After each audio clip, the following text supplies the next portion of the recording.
सुधांशु त्रिवेदी किसकी गर्दन पकड़े वो?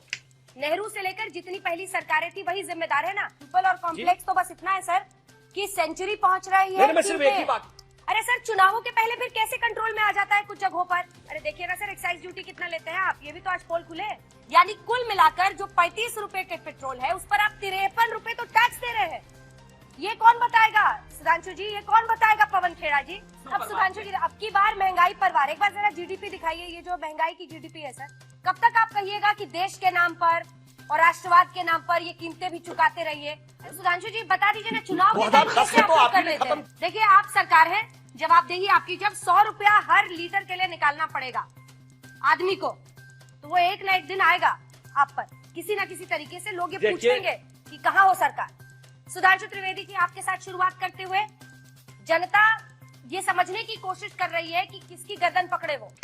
आप लोगों ने तो लेकिन कौन जिम्मेदार है खोज लिया है। नेहरू से लेकर जितनी पहली सरकारें थी वही जिम्मेदार है ना। आज पेट्रोल डीजल की कीमत इतनी ज्यादा है तो पूर्ववर्ती सरकारें।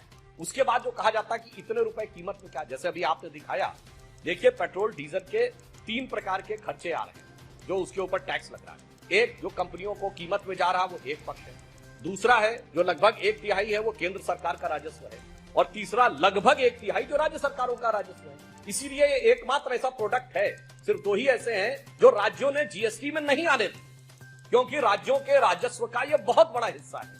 इसलिए ये समझौता हुआ कि भाई पेट्रोल डीजल को जीएसटी से बाहर रखो, तो 1/3 कीमत हमारे हिस्से में, 1/3 कीमत राज्यों के हिस्से में। और एक और चीज जिस तरफ लोगों को पता नहीं है, इनकी सरकार के समय में 1,40,000 करोड़ के ऑयल बॉन्ड्स लिए गए, और जिन्हें 2026 तक हमें ब्याज सहित चुकाना है, जिसका सिर्फ ब्याज का खर्चा 9,960 करोड़ रुपए हमें हर साल चुकाना है। तो एक हिस्सा उसकी कीमत का ऑयल बॉन्ड्स के मूलधन और ब्याज चुकाने में भी जा रहा है।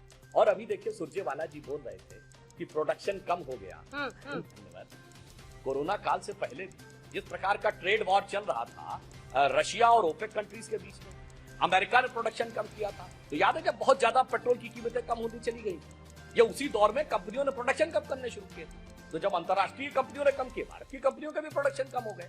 इतनी सिंपल सी बात को किस प्रकार से लपेट कर बताया जाता है वो हम सारे लोगों से देख सकते हैं। सिंपल और कॉम्प्लेक्स तो एक तरफ रह गया। सुधांशु जी अब आपकी बात पूरी कीजिए आप, उसके बाद पवन जी के पास में। सिंपल और कॉम्प्लेक्स तो बस इतना है सर कि सेंचुरी पहुंच रही है। मैं सिर्फ एक ही बात, अरे सर चुनावों के पहले फिर कैसे कंट्रोल में आ जाता है कुछ जगहों पर?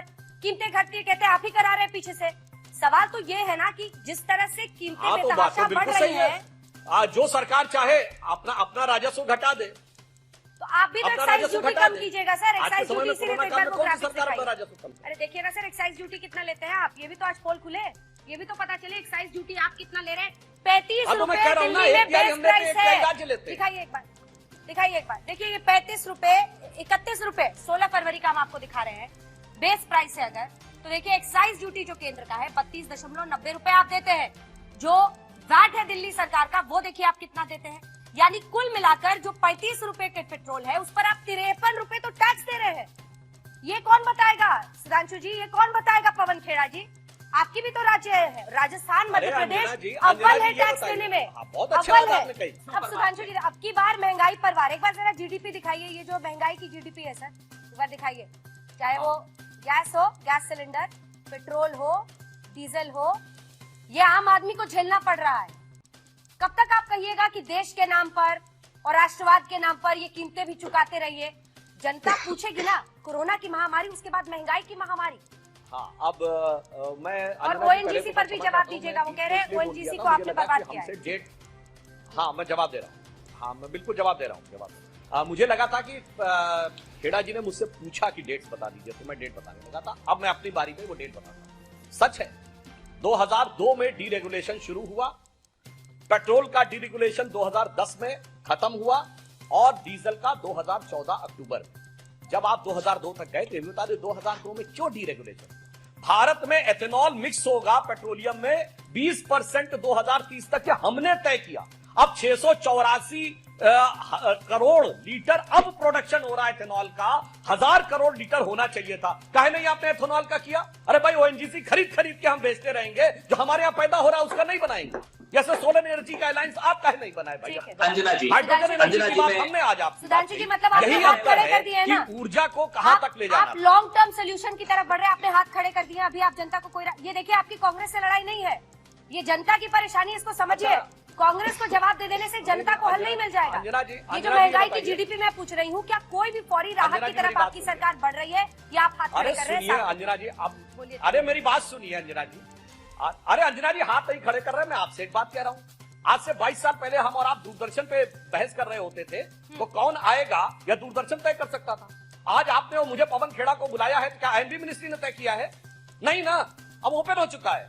जो आपकी मर्जी होगी, जिसको मन होगा बुलाएंगे। तो हाथ खड़े करने का क्या मतलब है? हाथ तो बांध के खड़े करके खत्म कर दिया गया अक्टूबर 2014 में, 1 जनवरी 1995 के करार के अनुसार। पहला 2010 में खत्म हुआ, दूसरा अक्टूबर 2014 में। बस सिंपल सी बात है। वरना आप बता दीजिए कि अगर आज भारत सरकार कहे कि फला को बुलाना है, ढिमाक को बुलाना है, क्या ये अलाउड है? नहीं अलाउड है। बस ऐसी स्थिति है। मान्यवर, आपने कहा कि 2002 में अटल जी की सरकार ने कर दिया था डब्ल्यू, ठीक है, तो आप तो आ गए थे 1.5 साल के बाद, काहे नहीं पलट दिया डिसीजन? सुधांशु जी बता दीजिए ना, चुनाव के 2010 में तो आप ही ने खत्म किया। अरे बताया तो पलट दिया था, सुधांशु जी, बताया तो सुना नहीं आप? सुधांशु जी देखिए, जनता किस बात में इंटरेस्टेड है वो ये जानना नहीं, चाहेगी कि सर अरे चुनाव ये के सामने बताइए। क्या टाइम क्या जादू हो जाता है, कैसे जादू कर लेते हैं आप लोग? जो आपने बताइए, चुनाव के समय कितनी सरकारों ने कम किया बताइए? पश्चिम बंगाल में है चुनाव, क्या पश्चिम बंगाल सरकार ने कम कर दिया है? अरे कोरोना काल में इनकम नहीं है सरकार के पास, सब कुछ देना है, कहां से देगा? अच्छा ये बताइए, ये जो नेशनल हाईवे बनते थे, वो जो पेट्रोलियम का टैक्स का एक बड़ा हिस्सा नेशनल हाईवे के ले जाता था, अब उसके मेंटेनेंस का हिस्सा निकलता था टोल पे, तो अब ये तो उनके साथ खड़े हुए करे, सारे टोल फ्री कर दीजिए। सेंचुरी मध्य प्रदेश और राजस्थान में जरूर लगा हो, लेकिन सुधांशु जी अपनी बात भी पूरी कीजिए। ये सेंचुरी मध्य प्रदेश और राजस्थान में सिर्फ जरूर लगा हो, लेकिन लोग बहुत परेशान हैं। पता है, अलग अलग जगहों पर जब हमारे रिपोर्टर्स जा रहे हैं उनसे बात करने के लिए, लोगों में गुस्सा है इसको लेकर। क्या आपको लग रहा है कि अब महंगाई इशू ही नहीं रह गया है इस देश में, जिसकी वजह से आप लोग इसको पूरी तरह से इग्नोर करके आगे बढ़ने को तैयार हैं? अकेले छोड़ दिया आम आदमी को जूझने के लिए। एक बात आपने अच्छी कही। महंगाई एक ऐसा मुद्दा है जो हर चुनाव में महंगाई का मुद्दा रहा। केवल 2 चुनाव थे, 2004 और 2019। 2004 और 2019 में कभी महंगाई मुद्दा नहीं रहा, क्योंकि महंगाई पूर्णतः नियंत्रण थी। दोनों बार हमारी सरकार रह चुकी थी अपना कार्यकाल पूरा करके। हाँ, आज जो स्थिति है वो मैंने स्पष्ट रूप से आपको बताया कि स्थिति ये है कि न राज्य सरकार न केंद्र सरकार इस समय जिस प्रकार का इकोनॉमिक क्रंच है, कोई अपनी एक्साइज ड्यूटी नहीं कम करेगा, जहां तक मेरी समझ है। कांग्रेस तो इस प्रकार के आरोप लगाती है। हमें तो याद है अपने जमाने में, बचपन में जब भाजपा का उदय हो रहा था, तो कहते थे जिस दिन भाजपा सरकार आ जाएगी खाड़ी देश पेट्रोल देना बंद कर देंगे। बंद कर दिया क्या? ऐसा तो नहीं हुआ। जैसे ही वो बात खत्म हो गई, मुद्दा बदल दिया। अब इस पर आप भी यही अपनी पीठ थपथपाइएगा सर। चाइना के साथ मामला चल रहा था, खूब हल्ला मचाते थे। इस पर भी पीठ थपथपाइएगा। अब चाइना की बात हो गई, चाइना पीछे हटने लगा, अब चाइना पे हल्ला खत्म। इसका भी नहीं, मैंने कहा चाइना से हल्ला खत्म। तो ये लोग किसी भी प्रकार ना मैं ये कहूंगा अनर्गल बातें किस सीमा तक की जाती। अब देखिए, चाइना मामला पीछे हट गया, फोटो भी आ गया, अब चाइना खत्म, अब थोड़ी चाइना बात करेंगे। ठीक है सुधांशु जी, जवाब दीजिए। सीएजी रिपोर्ट एक से तो निकाल एक्साइज कर दे ड्यूटी रहा हूं। पर, और दूसरा ये 7 साल से तो अब आप ही सरकार है ना हुजूर। देखिए अंजना जी, वैसे बारबेडॉस से इनको बड़ा प्यार है। वो बारबेडॉस की तो है ना रिहाना, जो तराना सुनाती है तो बड़ा सुहाना लगता है, लता मंगेशकर का गड़बड़ लगता है। खैर, अब मैं इनको बाकायदा तथ्यात्मक जवाब देता हूँ। अब मैं तथ्यात्मक जवाब देता हूँ। नहीं, अरे वो मैंने इसलिए बोल दिया, बहुत से लोगों को पता ही नहीं था कि बारबेडॉस की है। और बारबेडॉस की पॉपुलेशन जानते हैं कितनी है पवन खेड़ा जी? 3 लाख, यानी दिल्ली के एक विधानसभा के बराबर।